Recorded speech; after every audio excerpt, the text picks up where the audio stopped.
जय श्री कृष्ण भक्तजनों। माघ मास महात्मा अध्याय 21।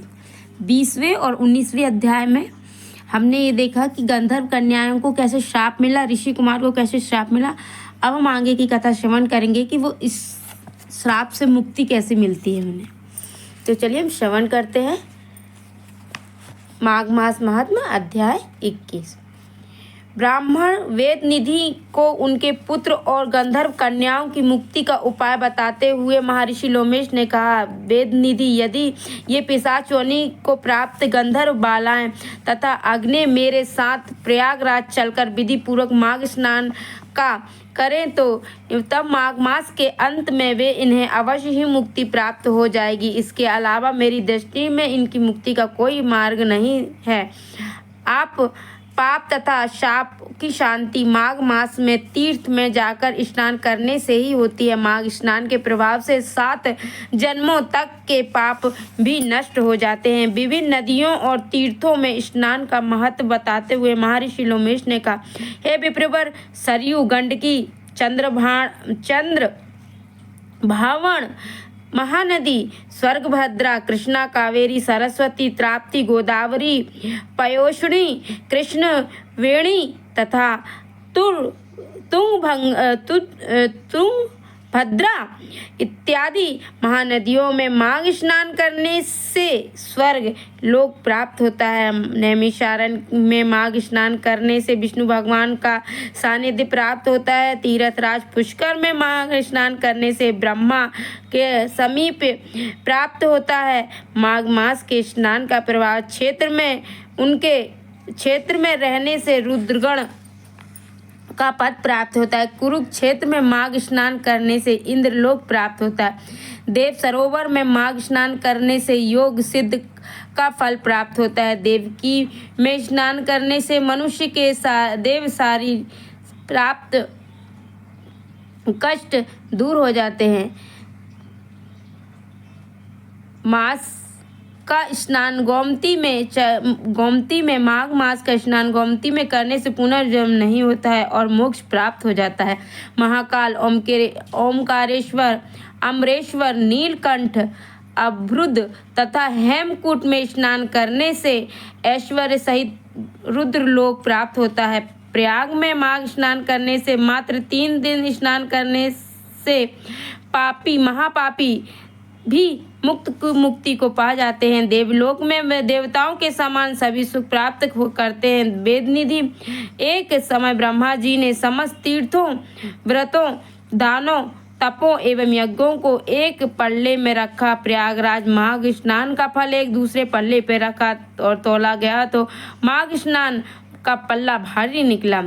अतः एवं इसे सर्वाधिक फलदायी जानना चाहिए। इसके विषय में मैं तुम्हें एक छोटा सा आख्यान याद आ रहा है, वह मैं तुम्हें सुनाता हूँ। इसे ध्यान पूर्वक सुनो। अत्यंत प्राचीन काल का वृत्तांत है। अवती राज्य में वीरसेन नामक का एक धर्मात्मा राजा राज्य करता था। उसने नर्मदा नदी के तट पर राजसु यज्ञ किया था। उसने 16 अश्वमेध यज्ञ भी किए थे। इन यज्ञों में उसने अतिथियों का आबो भगत को स्वर्ण एवं आभूषणों का अवर्णनीय दान दिया था। हे विप्रवर, उस धर्मात्मा राजा ने पर्वताकार अन्न के ढेर ब्राह्मणों को दान किए थे। वह दानी और धर्मात्मा तथा भगवान और देवताओं का बड़ा भारी भक्त था तथा गौ का एवं स्वर्ण का नित्य दान करने वाला था। राजा वीरसेन के राज्य में एक भद्रक नाम का ब्राह्मण रहता था। वह मूर्ख था तथा कुलहीन, कुलोत्पन्न और अधर्मी था। ज्ञानी होने के कारण वह ऋषि कार्य करके अपना भरण पोषण करता था, परंतु वह यह कार्य भी अधिक दिनों तक नहीं कर सका। तब उसके निष्कर्ष और धर्म रहित आचरण से क्षुब्ध होकर परिवारजनों ने उसे घर से निकासित कर दिया। वह क्षुधा तथा कष्ट से व्यथित होकर इधर उधर भटकने लगा। हे विप्रवर, एक दिन तीर्थ यात्रियों का दल स्नान के लिए श्री प्रयागराज में जा रहा था। भद्रक भी उसी के साथ गया। वह मार्ग में हरि कीर्तन तथा हरि कथा सुनता हुआ उन तीर्थों यात्रियों के साथ प्रयागराज पहुंच गया। वहां पहुंचकर भद्रक ने माघ की एकादशी से लेकर लगातार 3 दिन तक नियम एवं निष्ठा पूर्वक माघ स्नान किया। यही नहीं बल्कि उसने श्रम कार्य कुछ द्रव्य भी अर्जित किया और इस द्रव्य से उसने कुछ दान भी किया।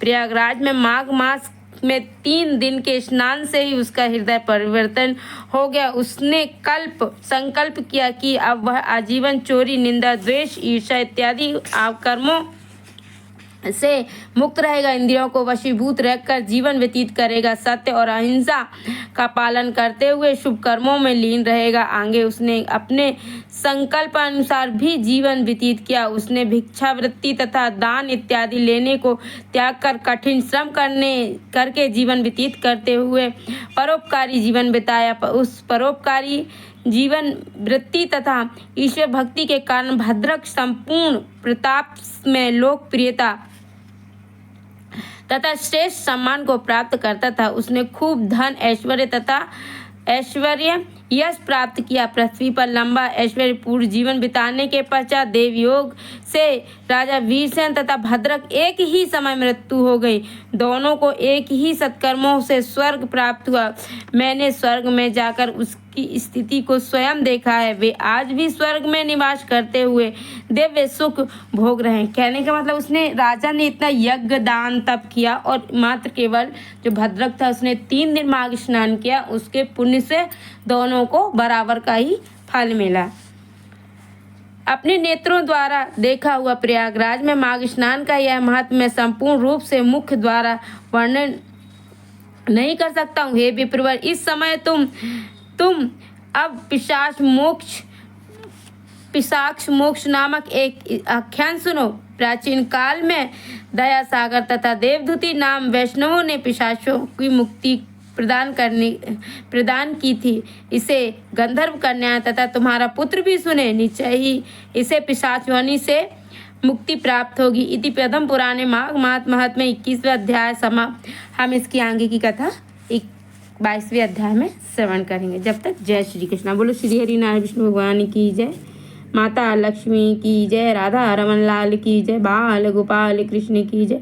शालिग्राम तुलसी मैया की जय।